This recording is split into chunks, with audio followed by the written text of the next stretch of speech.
자, 우리 저번 시간에 수나라가 중국을 통일을 했다가 무리한 정책을 펼치다가 멸망하는 모습을 확인해 봤거든요. 자, 이번 시간에는 그래서 수나라 이후에 이제 중국이 어떻게 변했는가, 요걸 이제 여러분이랑 같이 한번 살펴보도록 하겠습니다. 자, 오늘 할 내용이 조금 긴데 우리 빨리 시작을 해서 빨리 마치도록 합시다. 자, 볼게요. 자, 배웠듯이 우리 전쟁 이후에 수나라는 큰 반발에 휘말리게 되었다라는 이야기를 했습니다. 고구려란 전쟁이죠. 결국은 그래서 멸망하게 되었다라는 내용까지 우리가 정리를 했었는데요. 그냥 물 좀 마시면서. 자, 볼게요. 이후에 이 혼란은 수나라 황제의 친척이었던 이연이라고 하는 아저씨가 다시 혼란스러운 상황을 수습을 하고 당나라를 세우면서 끝이 났습니다. 당나라의 첫 번째 황제 이연 이름이고요. 황제로는 우리가 고조라고 부르고 있습니다. 그죠? 같은 사람이 알겠지? 당나라 고조 이연 같은 사람입니다. 알겠죠? 자, 고조는 이 장안을 수도로 한 새 나라를 세우게 됐습니다. 자, 보면 알겠지만 수나라처럼 이 수나라와 같은 잘못을 안 하겠다라는 마인드로 나라를 세웠기 때문에 수나라처럼 나라를 세우자마자 여기저기 전쟁하는 일은 하지 않아서 당나라는 생각보다 꽤 오랫동안 발전하게 됐고요. 당나라의 수도였던 장안, 여기 있는데 장안 역시 이 당시에 굉장히 큰 도시로 발전을 해가지고 많은 사람들이 모여 사는 도시가 됐고요. 거의 세계에서 가장 큰 도시가 되었다라고도 할 수가 있습니다. 그 당시에 장안이 얼마나 유명한 동네가 되었냐면요. 당시 장안 사람들이 알면 전 세계가 안다라고 사람들이 생각을 해가지고 이 장안의 화제라는 표현이 쓰이기도 했습니다. 여러분, 이게 얼마 전에 떴던 기사예요. 여러분, 농심 켈로그에서 그 파마첵스 나온 거 알아? 그 파마첵스가 장안의 화제가 됐다는 거 아니야. 이게 무슨 뜻이냐면 세상 사람이 다 안다는 뜻입니다. 그죠? 세상 사람이 다 안다는 얘기니까 장안에서만 화제가 되면 세상 사람들이 다 아는 화제가 된다, 이런 뜻이라고 할 수가 있겠죠. 그러면 이제 당나라가 이렇게 유명해질 정도로 거대하고 잘 나가는 나라가 된 계기를 잠깐 알아보도록 할게요. 자, 여러분, 저번에도 언급했었는데 이 당나라 고조 첫 번째 황제는요, 수나라가 굉장히 금방 망했기 때문에 고구려 침략 이런 무리수를 두지 않기로 자기한테 다짐을 했습니다. 근데 문제가 뭐였냐면 얘 아들이 문제인데요. 얘 아들이었던 당나라 태종, 당나라의 두 번째 황제인 태종은요, 아버지랑 성격이 달라가지고 이 형들 다 박살내고 죽여버리고 아버지도 아예 감옥에 가둬버리고 황제가 돼버렸습니다. 당연히 사람들이 이런 비도덕적인 짓을 했으니까 문제를 삼았겠죠. 야, 어떻게 아버지를 가두냐, 어떻게 형제를 죽여 하고 태종 뒤에서 막 수근수근 거리니까 당나라 태종은 이렇게 수근수근 거리는데 입을 다물게 만들려면, 야, 내가 대체 얼마나 능력이 뛰어나냐면 황제를 하려고 했겠니? 내가 그 능력을 한번 보여주겠다. 자, 자기가 굉장히 뛰어난 황제라는 걸 계속 증명해야만 했고요.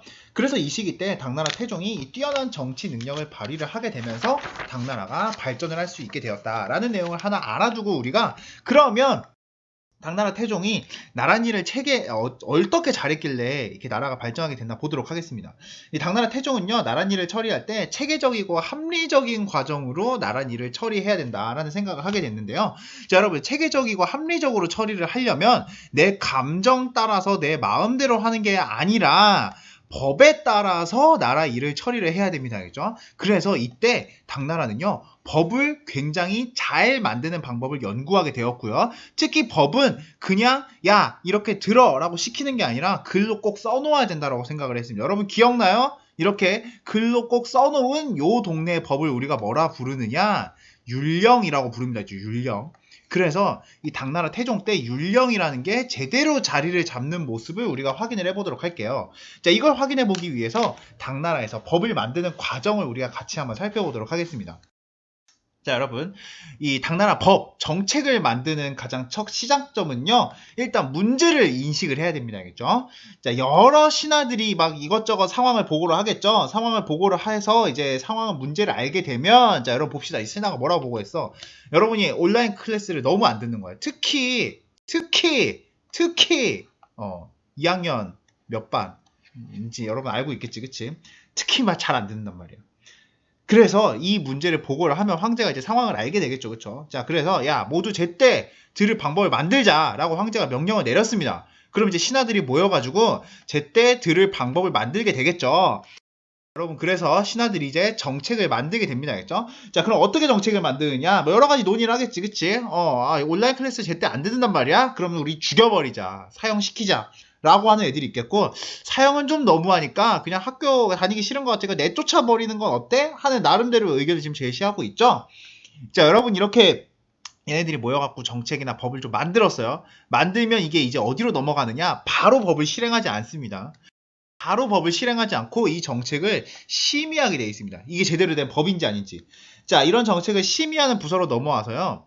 사형, 퇴학 이게 말이 되냐. 온라인 클래스 하나 못 들었다고요. 한심하다. 라고 누가 평을 하고 또 누가 야 니네 월급 받으면서 이따위로밖에 정책 못 만들어? 제대로 만들으란 말이야 하고 이제 혼을 내면은 어떻게 하느냐 다시 여기로 돌아갑니다. 그죠? 다시 여기로 돌아가서 제대로 된 정책을 만든 다음에 이제 정책을 실행하는 부서로 넘어가게 됩니다. 이제 다 만들었으니까 실행을 하겠죠. 그쵸?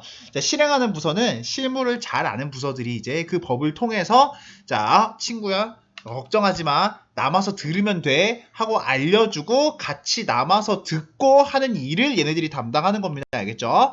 또는 뭐 벌점 쌓아가지고 선도 보내는 거 이런 것도 다 얘네들 실행을 하는 담당하는 애들이 하는 거죠. 자, 이렇게 해서 모든 게 다 잘 되면은 뭐가 되는 거야? 좋은 나라가 된다라는 거죠. 요 과정을 당나라의 태종이 제대로 만들어서 당나라가 제대로 굴러가게 해 두었습니다. 자, 그러면 여러분 이 일을 구현하는 여러 부서의 이름을 이제 여러분이 외우면 요 부분은 끝이 나겠네요. 자, 문제 인식은 어떻게 하느냐? 황제의 명령으로 하게 되어 있습니다. 황제가 시키는 거야? 그럼 이제 문제가 생겼죠? 그러면 이 문제를 해결하기 위한 정책을 만들게 되는데요. 정책 만드는 걸 담당하는 부서를 중서성이라고 부릅니다. 있죠? 중서성. 그 다음에 여기서 법을 만들었어. 그럼 만들고 나면 이제 어디로 보내느냐? 문하성으로 보내서 심의를 하게 됩니다. 이게 제대로 된 법인지 아닌지 문하성으로 보내고요. 자, 그래서 여러 번 주고받고 하다가 법이 만들어졌다 하면 어디로 보내느냐? 이제 정책 실행하는 부서 상서성으로 보내게 되어 있습니다. 있죠? 성이 총 몇 개야? 하나, 둘, 셋. 자, 그래서 3개의 성이 있다라고 우리가 일단 정리할 수 있겠습니다. 그렇죠? 자, 3개의 성이 있고요. 자, 그 다음에 상서성 같은 경우에는 사실 여러분 실제로 실행하는 거는 굉장히 많은 사람들이 해야 되잖아요. 그렇죠? 전 국민한테 하려면. 그래서 총 6개의 전문 부서가 있습니다. 관리들을 승진하고 해고하는 담당하는 사람들, 세금 걷는 거 담당하는 사람들, 규칙과 예절을 담당하는 사람들, 군대를 담당하는 사람들, 벌 주기를 담당하는 사람들. 예를 들어 법 안 지키면 벌 줘야 될 거 아니야, 그치? 그 다음에 나라의 여러 가지 공사를 담당하는 사람들, 건물 짓고 뭐하고 하는 거죠. 여러분 사실 부서 이름이 다 정해져 있습니다. 이부, 호부, 그 다음에 예부, 그 다음에 병부, 그 다음에 형부, 그 다음에 공부 다 정해져 있는데 여러분 우리는 중학생이잖아요. 중학생들은 이딴 거 몰라도 됩니다. 알겠죠? 이거 몰라도 돼. 하지만 요건 알아야 돼. 중서성, 문하성, 상서성, 그 다음에 부서가 총 몇 개 있다고? 6개 있었다고요. 그쵸? 그래서 우리가 이 당나라의 체제를 삼성육부제라고 부르고 있습니다. 바로 율령을 만들어서 합리적으로 국가를 운영했다라는 거죠. 여러분 우리 삼국시대 할 때 율령에 대해서 간단하게만 언급하고 갔는데 율령이란 바로 이런 거고요. 고구려 백제 신라에도 이런 제도가 들어왔구나라고 우리가 이해를 이제 할 수 있겠죠. 자, 그래서 세계사를 좀 배워놔야 한국사 공부하기도 좀 쉬운 거예요. 그런데 있잖아요, 여러분. 자, 아까와 같이 굉장히 많은 관청을 운영하려면요, 관리들이 굉장히 많이 필요합니다. 거기서 일할 공무원들이요. 자, 그러면 공무원들이 일했으면 어떻게 해줘야 돼? 걔네들 한 달 동안 열심히 일했으면 월급 줘야지, 그치? 자, 공무원들은 월급을 받고 먹고 사니까 얘네들한테 월급을 주려면 나라에 돈이 있어야겠죠, 그쵸? 나라에 돈이 있어야 되니까 이 돈 어디서 나온다 그랬어? 세금으로 채운다 그랬지, 그치? 그래서 백성들이 세금을 잘 내게 할 수 있는 합리적인 세금 제도가 또 필요하게 되어 있습니다. 자, 이 세금 제도를 어떻게 운영했는지 잠깐 볼게요. 자, 여러분 당나라 태종은요, 세금을 잘 거두려면 백성들이 일을 일단 꾸준히 해야 된다고 생각했습니다. 당연하죠. 세금 누가 내는 거야? 세금은 백성들이 내잖아요. 백성들이 가난하면 세금 내 못 내? 못 내잖아, 그치? 그러니까 백성들이 일단 살기 좋아야 한다고 생각을 했습니다. 자, 그런데요, 여러분 있잖아요. 이 시기 때 백성들의 직업은 다 뭐라고? 직업은 다 농민들이지, 그치? 백성들 직업 다 농민이잖아요. 그쵸? 그러니까 농민들이니까 백성들이 땅을 제대로 가지고 있어야 됩니다. 자, 여러분, 백성들이 땅을 제대로 가지고 있어야 되니까 나라에서 땅을 나누어주는 제도가 이미 북위 때 만들어졌습니다. 여러분 확인했었는데 기억나? 바로 북 이때 만들어졌던 균전제죠. 그쵸? 여러분 저번 주 3차 수업을 참고하면은 균전제가 뭔지 이미 설명을 다 했어요. 기억 안 나면 저번 거 다시 보세요. 자, 이런 균전제를 역시 당나라도 적극 실시해서 사람들이 땅을 가지고 농사를 잘 지은 다음에 세금을 낼 수 있게 했다. 자, 균전제도 역시 당나라의 핵심 제도 중에 하나입니다. 그죠? 꼭 기억해 두세요. 뒤에 또 나올 거예요. 자, 그 다음에 당나라 태종은요, 자, 이제 나라에서 백성들한테 땅 나눠줬잖아, 그치? 땅 나눠줬으니까 그 대가로 이제 일하라고 하는 거야, 그치? 너 나라를 위해서 뭐든 해야지. 그래서 이것저것 뭐든지 다 시키게 됩니다. 가장 대표적인 의무 중에 하나가 바로 나라를 위해서 꼭 필요한 거, 군대지, 군대, 그치? 자, 그래서 군대를 가게 만들었고요. 그 다음에 세금을 내게 만들었습니다. 여러분, 이 중에서 세금은 지금도 내는 거고, 사실 여러분 군대도 지금 가죠? 네, 여러분 이때 군대랑 지금 군대랑 조금 다릅니다. 겠죠? 군대에 대해서 조금 더 자세하게 볼까요? 네, 여러분 당나라 태종은 땅을 줬으니까 너네 군대를 어떻게 가야 된다고 주장을 했냐면 공짜로 가야 된다고 주장을 했습니다. 이게 무슨 소리야? 여러분 지금 우리나라는요. 지금 일단 남학생만 강제로 가야 되잖아요. 그치? 강제로 가야 되는데 여러분 남학생은 여러분 군대를 가는데 가면 월급 다 줍니다. 겠죠? 물론 얼마 안 줘. 지금은 한 3, 40만 주나? 저는 10만 원도 안 받고 일했거든요. 월급 주고요. 밥도 주고, 그다음에 옷도 주고, 무기도 주고 다 줍니다. 알겠죠? 그런데 이때 당나라 군대는요.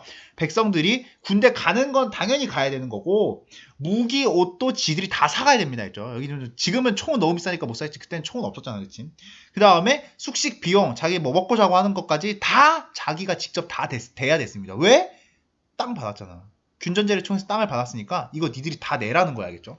자, 그래서 이런 것까지 모두 다 부담해 가면서 강제로 군대를 가야 하는 제도가 운영이 됐는데요. 그 제도를 우리가 부병제라고 부르고 있습니다. 이걸 통해서 당나라는요, 공짜로 군대를 운영할 수 있게 됐습니다.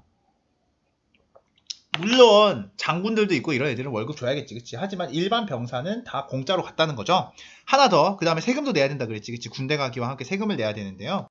여러분 당나라 태종은요 세금으로 돈 내는 것도 중요하지만 나라에 필요한 거는 다 여러분이 내야 된다라고 생각을 했어요. 그래서 일단 당시에 돈과 같았던 곡식 내는 건 너무 당연한 겁니다. 이건 기본이고 그 다음에 나라에서 뭔가 공사를 하거나 아니면 뭐 옮기거나 할 때 뭐 필요하면은 노가다라고 하면 좀 그렇지. 노동력도 여러분이 직접 제공을 해야 됩니다. 일을 해야 된단 말이야, 알겠지? 그 다음에 여기 지금 이세민 태종이 입고 있는 옷 같은 거. 태종이 가끔씩 곡식만 먹어? 생선도 먹어야 되고 고기도 먹어야 되지, 그치? 자, 이런 여러 가지 다양한 물건들 각 지역마다 옷감 또는 특산품 같은 거를 내는 세금도 있었습니다.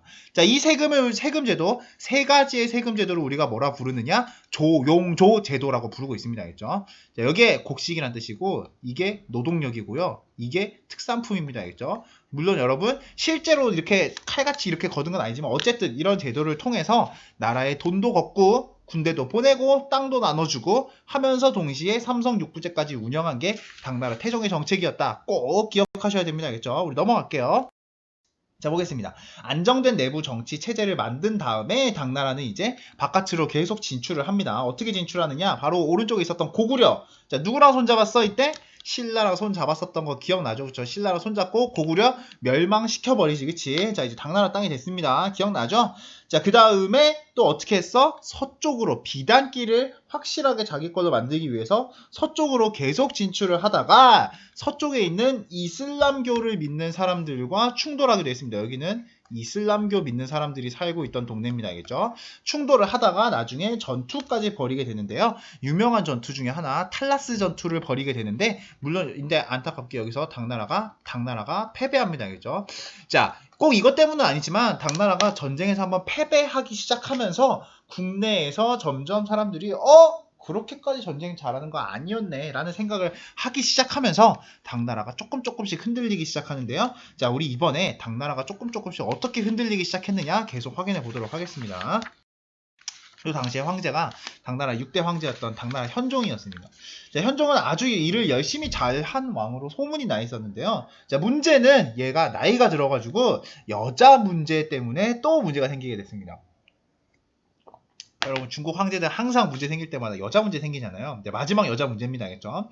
자, 여자 문제가 생겼는데 이 당나라 현종이요. 원래 부인이 있었는데 부인이 죽은 뒤에 새 부인을 찾고 있었어요. 황제가 부인 없이 혼자 살 수 없잖아요. 그렇죠?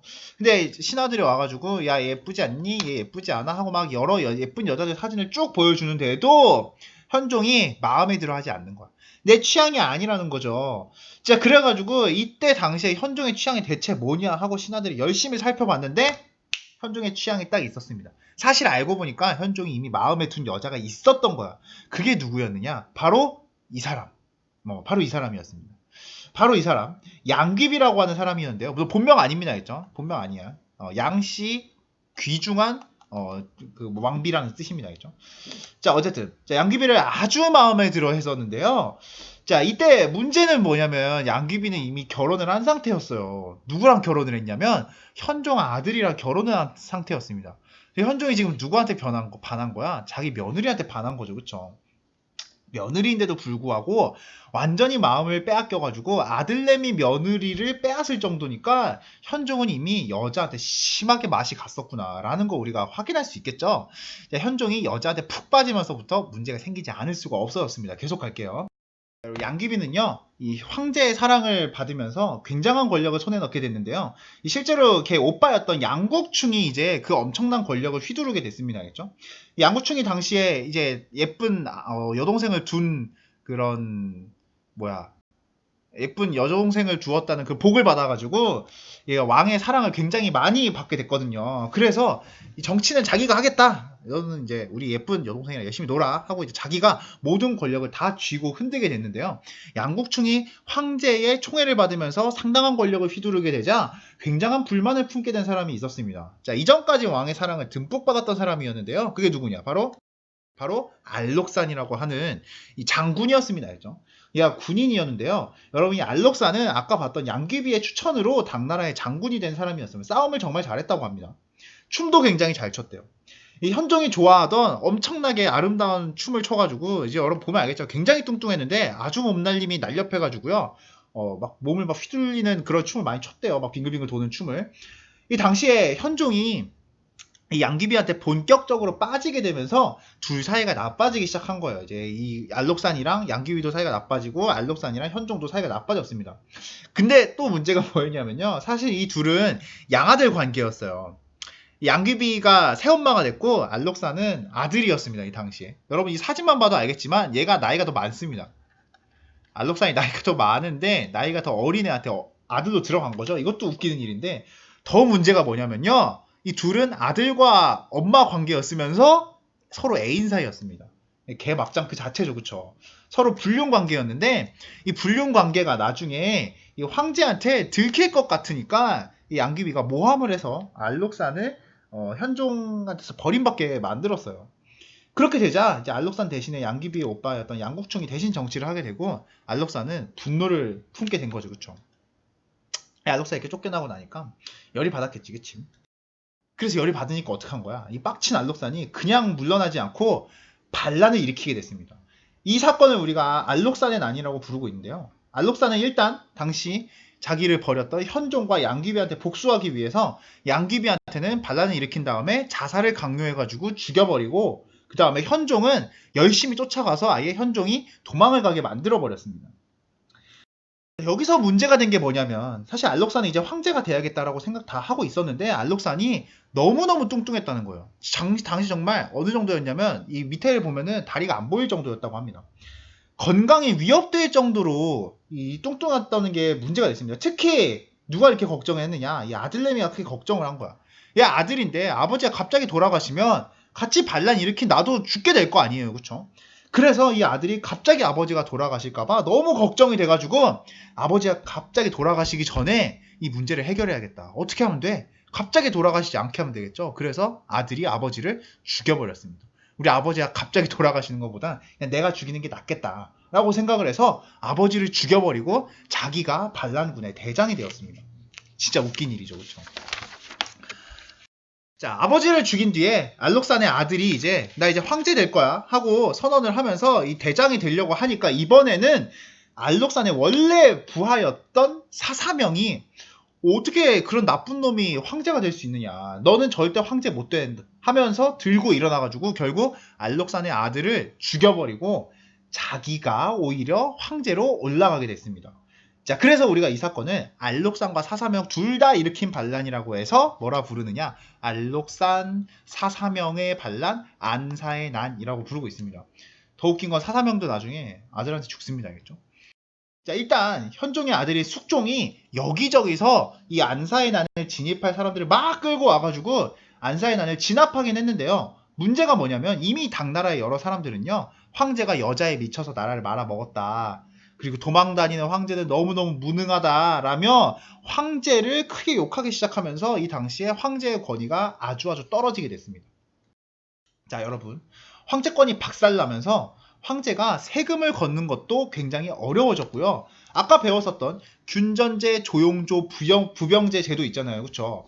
자, 여러분, 세금을 걷기 어려워졌다는 얘기는 즉 땅을 나눠주기도 어렵고 군대를 보내는 것도 어렵고 세금을 걷는 것도 어렵다는 거잖아요. 그쵸? 자, 이런 제도가 싸그리 날려버리게 됐습니다. 싸그리 날아버리게 되니까 기본적으로 필요한 군인이 없어가지고 나라를 지킬 수가 없게 됐어요. 그래서 이때 황제를 대신해가지고, 황제가 군대가 없으니까 황제를 대신해서 지방의 권력자들이 내가 대신 싸워줄 테니까 넌 신경 꺼라 라며 곳곳에 자기 개인 부대를 만들어가지고 세력을 키웠으니, 이렇게 황제의 힘이 약해진 틈을 타서 지방에서 군대를 이끌고 크게 성장한 사람들을 우리가 절도사라고 부르고 있습니다. 절도사. 자, 그래서 당나라 후기에 안사의 난 이후에는 절도사들이 강력한 세력을 가졌던 시기다라고 할 수가 있겠어요. 자, 그런데 절도사의 세력이 커지면 커질수록 생기는 문제를 알아볼게요. 자, 여러분, 당나라의 모든 땅은 사실 황제가 관리하는 땅이었습니다. 옛날에는요. 자, 그래서 여기를 백성한테 나누어주고 세금을 거둘 수가 있었던 거죠. 즉, 균전제, 부병제, 조용조는 사실 원래 함께 운영이 되는 건데 그 중에 핵심은 균전제예요. 땅을 나눠줘야 군대도 보내고 세금도 거둘 수 있다는 거지, 그치? 근데 문제가 뭐야? 당나라의 황제권이 크게 쪼그라든 거죠, 그쵸? 그러니까 황제가 영향력을 가진 땅도 크게 쪼그라들게 됐습니다. 원래는 이만큼을 다, 여기 있는 당나라 땅을 다 황제가 가지고 있었기 때문에 다 나눠줄 수 있었는데 이제는 황제권이 너무 약해서 여기 정도 아니면 백성들한테 나눠줄 수가 없는 거죠.